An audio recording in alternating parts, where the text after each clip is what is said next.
educação, mudar a nossa educação, mas não conseguir progredir. Aí já foi no governo Dilma, e ela, na verdade, abandonou a iniciativa Pátria Educadora, que teria sido a iniciativa prioritária do governo dela. Mas o que exatamente o senhor entende hoje que são os assuntos estratégicos do Brasil? A pasta de assuntos estratégicos foi imaginada para tratar do longo prazo, para nos ajudar a escapar do curto prazo em que vivemos e imaginar o futuro do país e as iniciativas necessárias para construir o Brasil do futuro. Esse foi o sentido. Quando eu entrei no governo, eu tinha sido um crítico mordaz do governo Lula. Eu lembro. O presidente me convenceu a assumir a tarefa de qualquer forma. E ele inicialmente me pediu formular um projeto para o futuro distante, para daqui a 50 anos. Eu disse a ele que não acreditava nisso. E que, para mim, o único longo prazo que conta é o longo prazo que começa a curto prazo. Isso é, definir iniciativas que pudessem começar já, mas que desde já começariam a construir o futuro. E foi isso que eu fiz. Quando eu percebi mais adiante que o presidente, embora estimulasse as minhas formulações, vacilava em apoiar de fato a execução delas, eu passei a trabalhar com os governadores e sugeri aos governadores se organizarem em consórcios interfederativos. Isso, de fato, pegou no Brasil e hoje é uma das coisas mais positivas que nós temos no nosso desenvolvimento. As regiões se estão organizando por meio dos governadores para definir as suas estratégias regionais de desenvolvimento. O projeto nacional no Brasil só ganha realidade quando se traduz em estratégias para as grandes regiões do país. Não tem sentido imaginar uma estratégia única, por exemplo, para o Brasil Central e para a Amazônia florestada. Nós temos que imaginar o futuro do Brasil decantado dentro das realidades regionais distintas. É como se nós tivéssemos planetas diferentes coexistindo no nosso país. Mas o senhor pode dar um exemplo de alguma prática? Eu dou um exemplo. Vamos tomar o caso, por exemplo, do Brasil Central, que nunca se havia organizado antes. É o que antigamente chamávamos o Centro-Oeste. Os governadores se organizaram e começaram a definir uma agenda. E eu propus a eles uma agenda. A atividade econômica predominante no Brasil Central é a pecuária extensiva. Aliás, não só no Brasil Central, mas em todo o Brasil. E o resultado físico é que grande parte do território do Brasil Central e de todo o país virou pastagem degradada pelo efeito de degradação cumulativa da pecuária extensiva. Muito pouco boi por hectare e degradação da terra. No estado do Mato Grosso, por exemplo, que é uma das grandes fronteiras agrícolas de todo o mundo, toda a atividade produtiva do estado ocorre em menos de 15% de seu território. E o que é o resto? O resto, que não é floresta remanescente ou cerrado, é a pastagem degradada. Se nós recuperássemos só parte dessa área degradada, vasta área degradada, nós poderíamos, no nosso país, dobrar a área sob cultivo e triplicar o produto agrícola sem derrubar uma única árvore.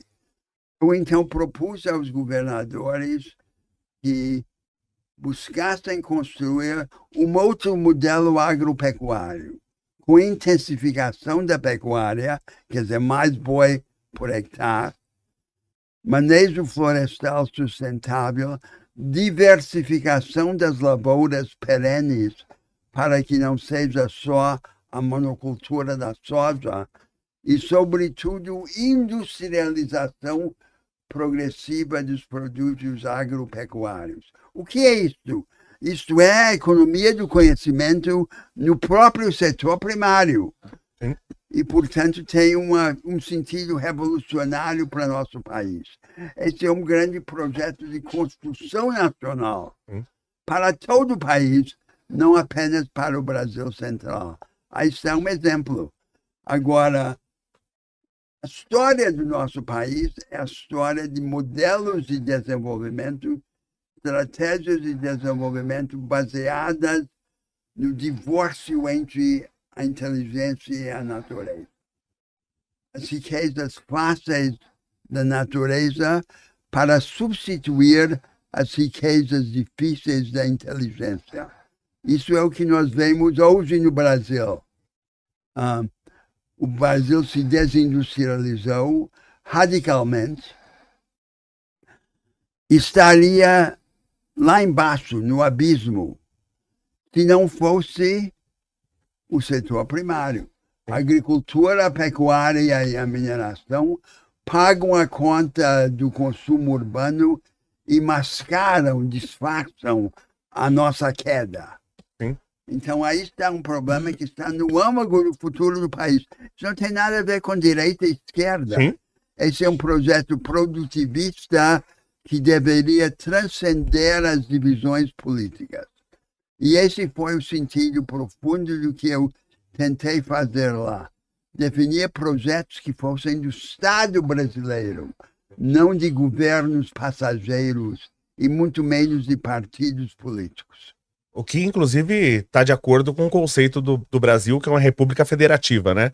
Eu concordo, mas quando o senhor entrou originalmente em 2007, que o senhor entra para a União, para o senhor, em tese, fazer, a princípio, né? O senhor fazer um plano para o Brasil, o exemplo que eu queria, assim, um exemplo que o senhor fez para o Brasil, mas não foi acatado pelo governo na época. O senhor tem algum exemplo que você fez nacional, um exemplo para o país, de algo estratégico para o país? Eu tentei depois, por exemplo, educação, mudar a nossa educação, mas não consegui progredir.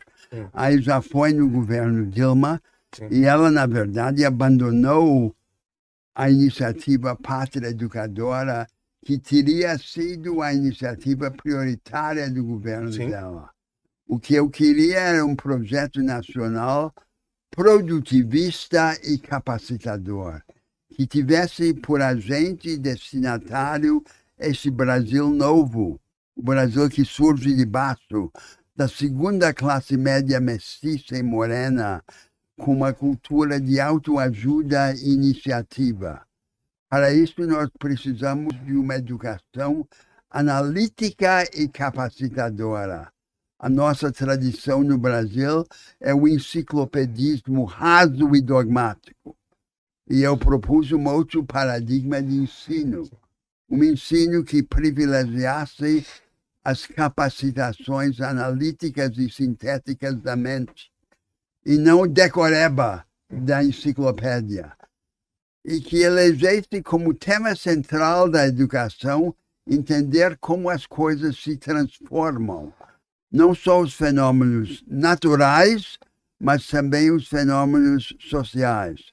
Entender um fenômeno é imaginá-lo transformado.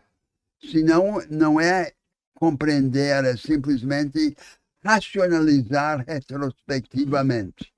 Agora, essas capacitações analíticas não se adquirem no vazio de conteúdo. Adquirem-se lidando com conteúdo.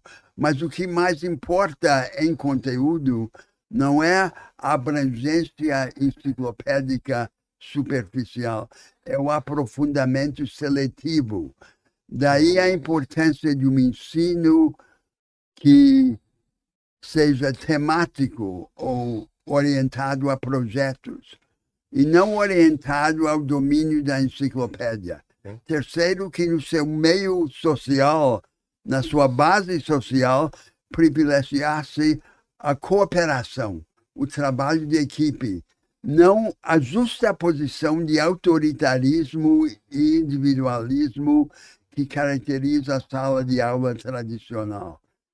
O trabalho de equipe é o método da ciência avançada que eu queria ver adiantada para as primeiras etapas do ensino. Em quarto lugar, e talvez esse seja o ponto mais difícil de dominar e de compreender, um ensino que fosse dialético.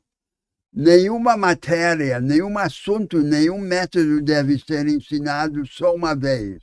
Tudo deve ser ensinado pelo menos 2 vezes, de 2 pontos de vista contrastantes, porque essa é a única maneira de libertar a mente. Sim.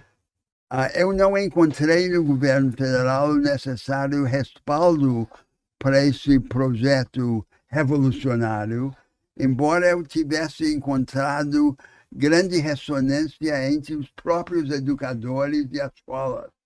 Então, quando eu percebi que os presidentes, primeiro Lula, depois Dilma, não queriam gastar o capital político para promover estas iniciativas revolucionárias, eu me afastei. E eu fui trabalhar com os governadores, estimulá-los a se organizarem cooperativamente pela cooperação federativa.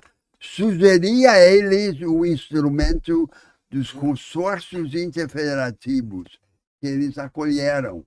A agenda substantiva deles ainda é pobre, mas o método, o instrumento da organização regional já pegou. Eles ainda cedem à tentação de ir a Brasília com pires na mão buscar subsídios. Quando eu queria é que eles se organizassem para construir, a partir das vantagens comparativas existentes, novas vantagens comparativas. Eu senti que o meu patrono neste cargo que criaram para mim era José Bonifácio de Andrade Silva, e que a grande ideia é a ideia da nossa independência, não só prática e econômica, mas também mental. Uma rebeldia contra o colonialismo mental que desde o início da nossa história independente nos domina.